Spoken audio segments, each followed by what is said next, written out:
സുഹൃത്തുക്കളെ, ഓന്തിൻ്റെ കഥയാണ് പറയുന്നത്.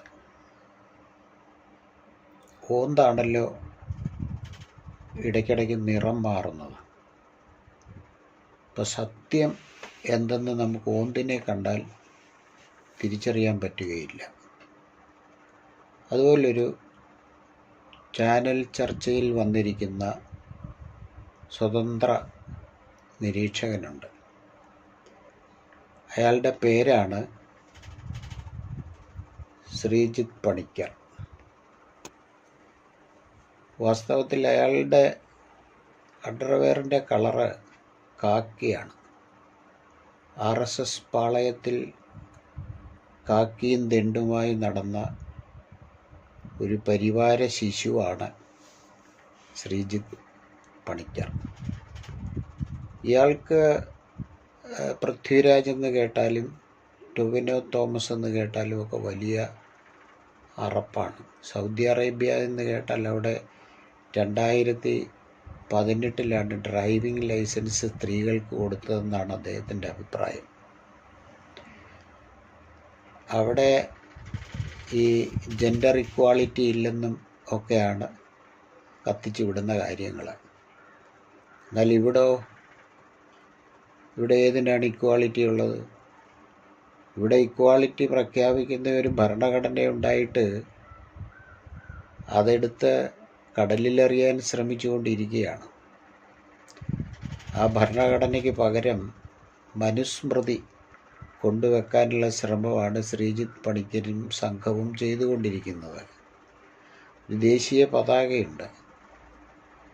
മുകളിൽ കുങ്കുമവും മധ്യത്തിൽ വെള്ളയും താഴ്ഭാഗത്ത് പച്ചയുമായിട്ടുള്ള ഒരു ത്രിവർണ പതാക.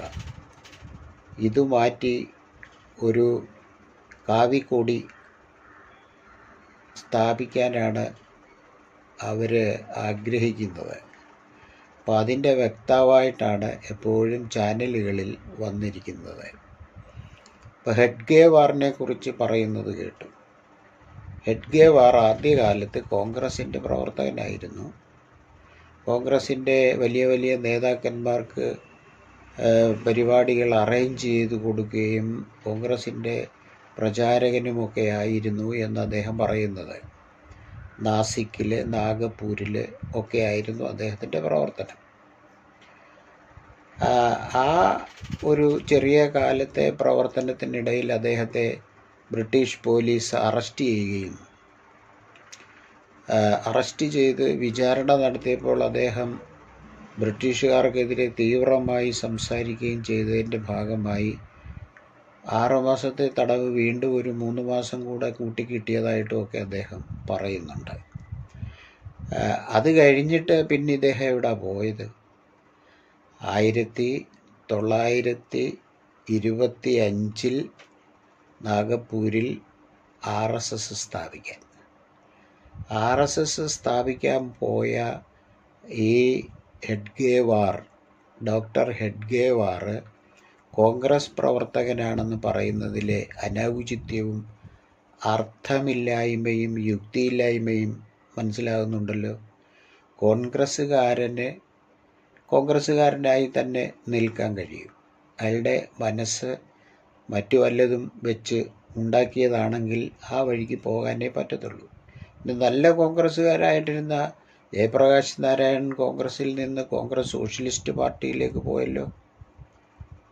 കേരളത്തിലെ കേളപ്പൻ ഇവിടെ ഉപ്പു സത്യാഗ്രഹത്തിന് നേതൃത്വം കൊടുത്ത ആളാണല്ലോ. അദ്ദേഹം കോൺഗ്രസ് പാർട്ടി വിട്ടുപോയി അദ്ദേഹത്തിൻ്റെ നിലപാടനുസരിച്ച് പ്രവർത്തിച്ചല്ലോ.